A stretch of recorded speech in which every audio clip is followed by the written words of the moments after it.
Push-ups are a great way to build your upper body even when you can't go to the gym, which also provides a great head start. At least so when you go to the gym for the first time, you don't completely look like anyone can take the cable rope away from you whenever you take a 2-minute break to refill your water, even when they know very well that you are still using it. Today we're going to help you increase the number of your push-ups. And not only that, but go over some tips to help you progressively overload your push-ups, so you at least look like you can bench press 320 pounds. A guy came to me and said, for 20 bucks I can give you 100 push-ups.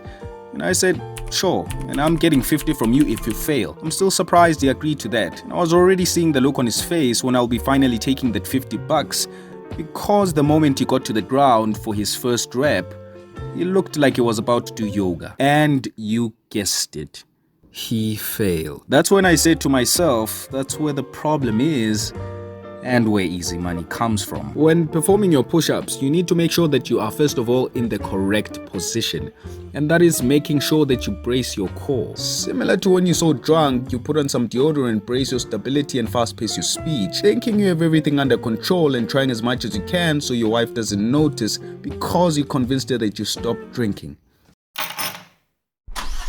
Hello, sir. Welcome. How may I take your order? Can I get tacos worth 50 bucks, please? We don't do tacos here, sir.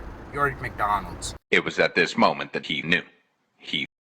And this is for two reasons. The first reason is that when you're doing your push-ups, you're exerting a force towards the ground that's enough to push your body upwards. However, if you're not in a stable position when about to perform the exercise, which is bracing your core, then you're allowing that force to dissipate throughout any weak parts of your body, like loose or rocky ankles or bent knees and so forth. We want to avoid these energy leaks. The second reason is that bending downwards will make the exercise easier while putting pressure on your lower back, while bending upwards will make the push-up more challenging and rather taxing on your deltoids, especially as a beginner. So how do we position ourselves to avoid these mistakes? Well, first you want to make sure that you keep your spine neutral as you place your hands onto the ground. Then make sure that your hands are placed slightly wider than shoulder width apart and your forearms are in a straight line with your wrists. Squeeze your core and glutes, making sure that the back of your head is in line with your hips and heels. Also, make sure that your elbows are not too flared out, but at about 45 degrees, because flaring too wide out, specifically in a T shape, will put your shoulders at risk of injury. If you find it a bit hard to maintain a 45-degree angle, then rotate your hands outward, as this will limit too much flare. Lower your body towards the ground until your chest is close enough to the ground, and then push back up until your elbows are completely straightened. Another thing that you can do in order to ensure stability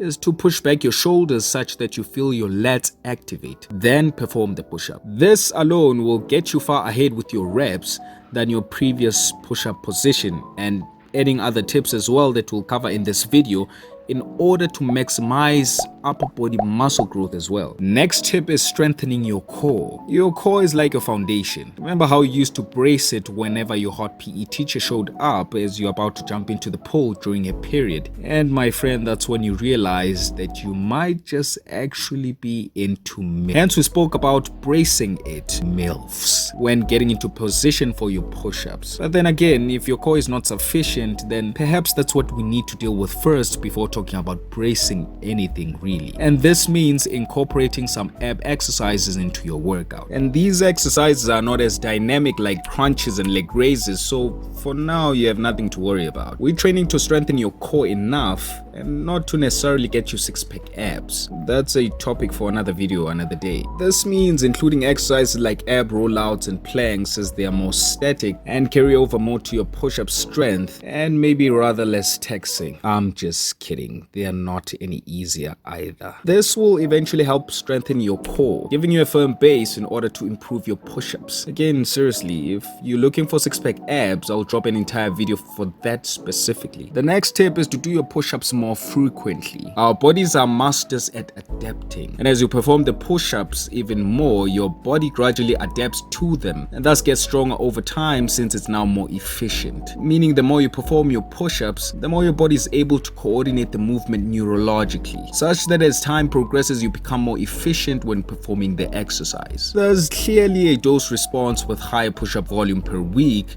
compared to just performing them only once a week. And besides, you can do them anywhere, anytime. Even at the office, especially when that girl you've always had a crush on decides to be the one throwing in a bunch of paperwork on your desk. At least that'll keep her standing by your desk longer than usual. And one day, my friend, it'll all be worth it. The next tip to help you with your push-ups is to progressively overload your push-ups. This can be achieved through different push-up variations.